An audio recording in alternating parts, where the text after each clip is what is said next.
Take 7 action.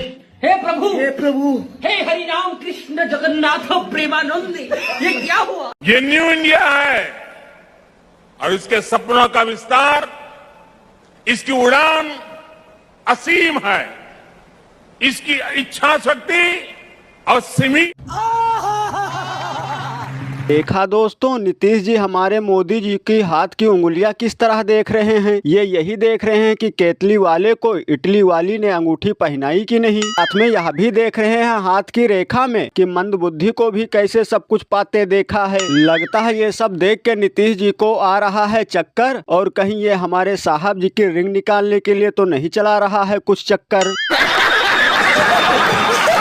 और सबसे जरूरी तो यह चेक कर रहे हैं कि मोदी जी को इतनी कम सीट कैसे मिली। मोदी जी ने बीजेपी को वोट दिया है कि नहीं दिया होगा तो इंक अभी तक लगी होगी अंगुली में। और कुछ लोग घनघोर बेइज्जती करते हुए कहते हैं कि नीतीश जी भी एक महान ज्योतिष हैं जो शुभ मुहूर्त देखकर पलटी मार जाते हैं। तो सोच रहा है कि आखिर मैंने इनको प्रधानमंत्री से मुख्यमंत्री बनाने को कहा था, ये फिर कैसे प्रधानमंत्री फिर से बन गया। आखिर ये हाथ की रेखा है कहाँ। नीतीश जी रेखा ढूंढ रहे हैं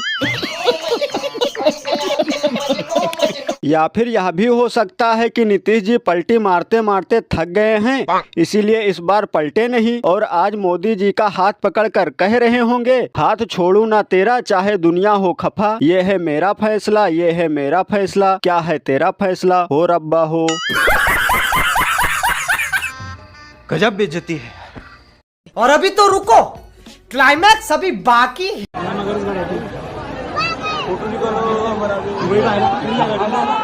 अबे चप्पल फेंक के मार दिया। मोदी। ये सब क्या देखना पड़ रहा है। अच्छा है मैं अंधा हूँ। तो देखा दोस्तों, यह गलत बात है, इसकी मैं कड़ी से कड़ी निंदा करता हूँ। विरोध विचारों का होना चाहिए, यह कृत्य सही नहीं है। और वैसे भी चप्पल फेंक कर नहीं मारना चाहिए था। बताओ, कम से कम 100 रुपए का चप्पल नुकसान कर लिया किसी ने खुद का। इसीलिए तो कहता हूँ गुस्सा नहीं करना चाहिए। और अगर फेंक ही दिया है तो एक चप्पल किस काम का, दोनों फेंक देना चाहिए था। तो कम से कम पहन ही लेता, फकीर तो है ही हो। सिर्फ एक चप्पल, मैं इसकी कड़ी से कड़ी निंदा करता हूँ। थैली में टॉयलेट भरकर साथ में फेंकनी चाहिए था। और बहुत से लोग मजाक मजाक में कह रहे हैं कि एम्बुलेंस ड्राइवर ने अपनी पेमेंट न मिलने से नाराज हुआ होगा, इसीलिए चप्पल फेंक दिया होगा। और हमें तो लगता है चप्पल किसी ने नहीं फेंका है, बल्कि चप्पल पहनकर हवाई यात्रा करने वाले किसी पैसेंजर का चप्पल आसमान से गिरा होगा। ये बड़ी अच्छी बात कही आप। और समझ में नहीं आ रहा है कि 2.5-3 किलो गाली खाने के साथ साथ हमारे साहब जी चप्पल कब से खाने लगे। चलो जो हुआ ठीक ही है, भगवान का शुक्र है कि किसी को अकल तो आई। जो काम बहुत साल पहले होना चाहिए था, कम से कम उसका आज श्री गणेश तो हुआ।